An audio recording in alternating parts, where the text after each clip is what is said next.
Hello, si Miss Ito guys. Nandito ako sa Ace Hotel and Suites. Ito yung aking room. Let's go inside, room tour tayo. Mabilis lang. Ito. Ang room tour namin. This is the bed. Unahin natin yung bed. Bilisan natin dahil 1 minute lang yan. Tapos ito yung couch. Actually, convertible into bed to. Kasi baka matulog tong aking mga assistant dito. Ito yung ating view. Tapos may TV, may table, work table, may coffee. Yung CR kasi may umu-earn na pa. Jaro din napakita. Ay! Umu-earn na siya!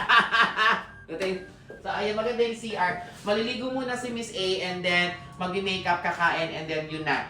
Tapos ready to go na tayo. Meron tayong event dito sa Mugen. Howdy out si Miss A to. Ingat kayo palagi! Natin walang butang ka. Woo!